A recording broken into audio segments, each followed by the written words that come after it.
एक मेहनती किसान की कहानी। एक किसान था जिसके 2 बेटे थे। वह बहुत ही आलसी और निकम्मे थे। वह अपने पिता को कामकाज में हाथ बटाने के बजाय आलस किया करते थे, इधर उधर घूमते फिरते थे। किसान को अपने बेटों की बहुत फिक्र थी। वो सोचते थे कि मेरे मरने के बाद इनका क्या होगा, यह अपना पेट कैसे भरेंगे, अपने परिवार को कैसे संभाल पाएंगे। एक दिन किसान की हालत बहुत ही गंभीर थी। कहने का मतलब, किसान मरने की हालत में था। तभी किसान ने अपने दोनों बेटों को बुलाकर उनसे कहा कि हमारे खेत में एक खजाना गड़ा हुआ है, लेकिन वह किस जगह है उसकी जानकारी मुझे भी नहीं है, लेकिन खोदने बाद तुम्हें वो खजाना मिल जाएगा। इतना कहकर किसान भगवान को प्यारे हो गए।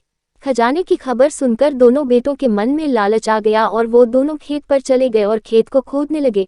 खजाने के लालच में कुछ ही दिनों में पूरे खेत को खोदने के बाद वह घर जाकर बैठ गए और वह अपने पिता को कोसने लगे। इसी तरह कुछ महीने बीत गए और वर्षा ऋतु का आगमन हुआ। किसान के बेटों के पास पेट भरने के लिए सिर्फ एक ही जरिया था, वो है खेती। तब बाकी किसानों की तरह किसान के बेटों ने खेत में बीज बोने शुरू कर दिए। वर्षा का पानी पाकर वह बीज अंकुशित हुए और देखते ही देखते खेत लहराने लगे। ऐसा लग रहा था कि हवा के झोंके से लहरा रहा था। ये देखकर किसान के बेटे बहुत खुश हो गए। उनको समझ आ गया कि परिश्रम ही सच्चा धन होता है और वो उसी तरह से अपने पिता के शब्दों का मोल भी समझ गए और अपने कामकाज में लग गए।